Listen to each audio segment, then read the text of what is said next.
안녕하세요, 불량TV입니다. 오늘 전해드릴 이야기는요, 깜짝 놀랄만한 축구계의 사실들 탑 10을 선정하였습니다. 10위는 퇴장왕의 진실. 현역 축구 선수 중 26번이나 퇴장을 당하며 1위에 올라와 있는 골 넣는 수비수 라모스는 경고 카드만 250장을 받았을 정도로 악명 높은 반칙으로도 유명합니다. 축구계 역대 2위의 퇴장수에도 불구하고 세르히오 라모스는 그가 뛴 국대 경기 180경기 중 단 한 번도 퇴장을 당하지 않았습니다. 2000년대 레드카드 왕들과 비교해도 놀라운 수준. 21번의 퇴장을 당한 라파엘 마르케스도 A매치 147경기 중 4번이나 퇴장을 당했고, 프로 통산 20번이나 퇴장을 당한 필리페 멜루도 국대 경기 22경기밖에 안 뛰었지만 2번이나 퇴장을 당한 기록이 있습니다. 라모스가 이처럼 국대와 클럽의 카드 비율이 확연히 다른 이유에 대해서 레알 마드리드의 공격적인 전술과 스페인의 안정적인 중원 라인업의 차이란 견해도 있는 편입니다.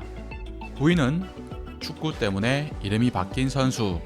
첼시에서 9년간 뛰면서 챔스 유로파 등 많은 우승을 경험했던 존 오비 미켈은 어린 시절 때부터 뛰어난 잠재성을 인정받아서 마케렐레에 근접하는 선수가 될 것이란 얘기들이 많았습니다. 비록 그만큼 크지 못했지만 말입니다. 그런데 그의 이름이 본명이 아니라는 놀라운 사실이 있습니다. 17살 때까지는 마이클이라는 이름을 쓰다 17세 이하 세계 청소년 대회 출전 시 나이지리아 협회에서 그의 이름을 미켈로 잘못 제출하는 바람에 문제가 발생합니다. 하필 대회가 핀란드에서 열려 마이클이란 명명이 잘못 번역이 되었고 미켈로 바뀌어버린 것입니다. 존 오비 미켈은 자신의 이름이 바뀐 것에 대해서 오히려 좋다며 이 이름을 프로 무대에서 계속 쭉 쓰게 됩니다.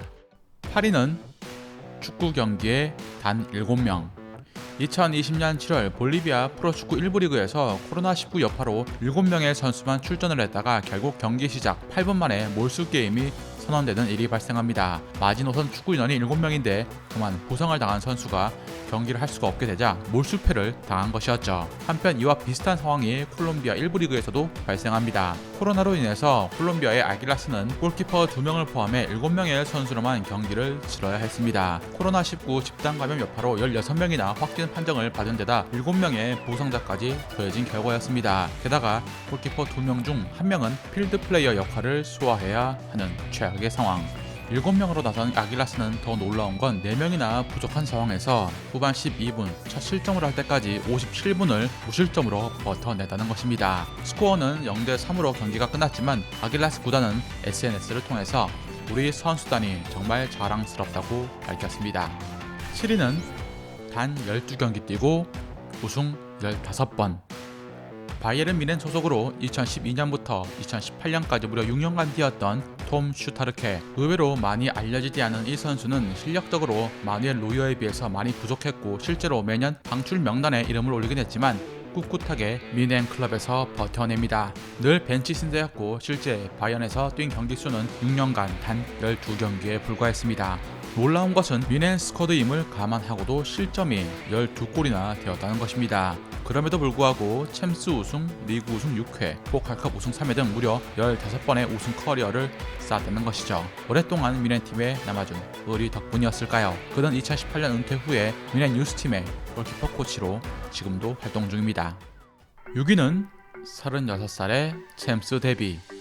월드컵, 유로, 프리미어리그 우승 등 화려한 커리어를 자랑했던 프랑스의 명수비수 로랑 블락은 클럽 경력만 무려 471경기나 뛴 전설입니다. 그런 그가 유독 챔피언스리그와 인연이 없었는데 바르셀로나, 인터밀란, 나폴리 등 명문 클럽들을 거쳤음에도 챔스 본선 무대엔 36살 이전까지 단 한 경기도 뛰지 못했습니다. 1996년 바르셀로나 시절엔 아틀레티코가 구강컵을 우승하면서 챔스 티켓을 따자 준우승을 했던 바르셀로나가 위너스컵으로 밀려버린 것입니다. 인터밀란 시절엔 리그 8위를 하는 바람에 유럽 대항전은 꿈도 못 꿨고 본인이 캐리하며 팀을 4위에 올려놓았지만 이듬해 챔스 예선에서 스웨덴의 헬싱보르에 깨져 광탈해 버렸기 때문입니다. 맨유에 와서 그가 챔스에 첫 데뷔했을 때가 36살. 정말 챔스와 인연이 너무나 없던 전설이었습니다. 5위는 프로 데뷔 이전의 국가대표 데뷔. 아르헨티나 국가대표팀에서 147경기나 뛰면서 미드필더, 센터백 등 허술한 아르헨티나의 수비에 큰 역할을 해왔던 마스체라노. 그런 그가 첫 국대에 데뷔한 시점은 2003년 7월 17일 우루과이전이었습니다. 놀라운 것은 이 당시 마스체라노는 리버플레이트에서 아직 프로 데뷔도 안 한 선수였다는 것입니다. 국가대표 성인팀에 데뷔하고 2달 뒤 프로 무대에 등장했는데 교체 출전이었고 국대는 비엘사 감독이 아예 선발로 뽑아서 내보냈습니다. 19살이었던 마스체라노는 당시 23살 동갑내기 미드필더들 루초 곤잘레스와 클레멘테 로드리게스와 함께 아르헨티나 국대 중원에 섭니다. 우루과이와의 경기에 아직 데뷔도 안 한 마스체라노를 쓸 수가 있었던 것은 당시 아르헨티나는 1군 멤버가 아니었고 실험적인 선수진으로 테스트를 하고 있었기 때문입니다. 그만큼 마스체라노의 재능은 이미 19살 때부터 남달랐다는 증거이기도 했습니다.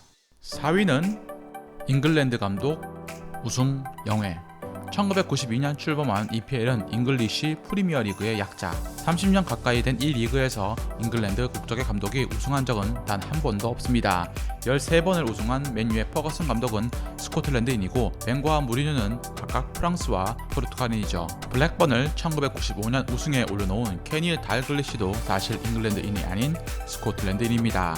2021-22 시즌에 돌입하는 EPL 팀 중 잉글랜드 감독이 있는 팀은 단 4팀, 아스톤빌라의 딘 스미스, 뉴캐슬의 스티브 브루스, 브라이튼의 그레이엄 포터, 번리의 션 다이치. 우승권이라고 볼 수 있는 팀 전력은 아니기 때문에 당분간 앞으로도 잉글랜드 출신 감독의 우승은 보기 어려울 듯합니다. 3위는 데뷔골로 포스카스상. 18살의 다니엘 조리는 2019년 포스카스상을 수상합니다. 후보에는 리오넬 메시, 후안 킨테로 등 쟁쟁한 경쟁자들이 있었는데 헝가리 리그의 조리가 수상을 한 것입니다. 2019년 2월 16일 그가 헝가리 데브레첸 소속으로 리그 21라운드 7월 당시 극적인 역전골을 뽑아낸 골은 그가 프로에 데뷔한 지 10분 만에 기록한 첫 데뷔골이었습니다. 경기가 끝나기 10분 전에 교체 투입되어서 넣은 골이었다는 것입니다. 이 골을 넣은 유망주가 포스카스상까지 수상하자 헝가리에선 난리가 났지만 2년이 흐른 2021년 현재 헝가리 2부 리그에서 평범한 축구 선수로 살아가고 있습니다. 2위는 수비수의 6분 헤트트릭.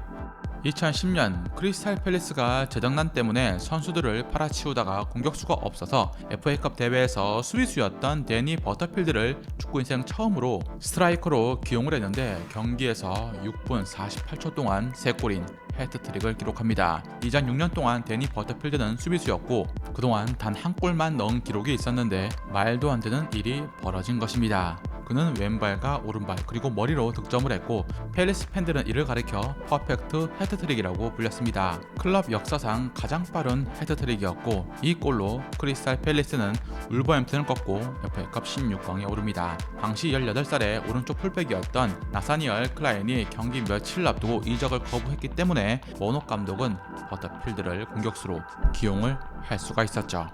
대망의 1위는 12골의 기적. 스페인 국대는 1984 유로에 뛰기 위해서 마지막 예선 경기에서 11골 차 이상의 승리를 거둬야만 했는데 그들은 마지막 경기에서 몰타를 상대로 12대1 승리를 거둡니다. 유로 지역 예선에서 스페인은 네덜란드에 밀려서 조 2위에 그쳐 본선 진출이 사실상 좌절된 상황이었습니다. 마지막 몰타 경기에서 기적과도 같은 12골 몰아치기에 성공합니다. 첼시의 마르코스 알론소와 똑 닮은 아버지가 후반 84분에 투입되는 장면은 또 하나의 볼거리였습니다. 지금의 스페인이야 강하지만 당시 스페인의 전력은 세대 교체 과도기에 있던 상태였습니다. 앞선 7경기에서 스페인은 총 12골을 기록했으니 공격력이 그리 강한 편은 아니었던 셈이었죠. 스페인 축구 역사상 가장 극적인 경기 중 하나로 기억되는 이 승리로 인해서 스페인은 유로 84에 출전을 할 수가 있었고 반면 네덜란드가 유로에 못 나가는 상황이 발생합니다. 20살의 굴리트, 갓 국대에 데뷔했던 반바스텐을 84 유로에서 볼 수 없었지만 어쨌거나 스페인은 본선에서 루메닉의 마테우스가 버틴 독일을 깨부수고 결승까지 가서 준우승을 차지합니다. 즐겁게 보셨다면 구독과 좋아요 클릭을 부탁드립니다. 다음 이야기에선 아르헨티나가 낳은 역대급 천재로 작지만 날렵한 움직임으로 상대 적진을 휘어저었던 선수 한 분에 대해서 소개해드리고자 합니다.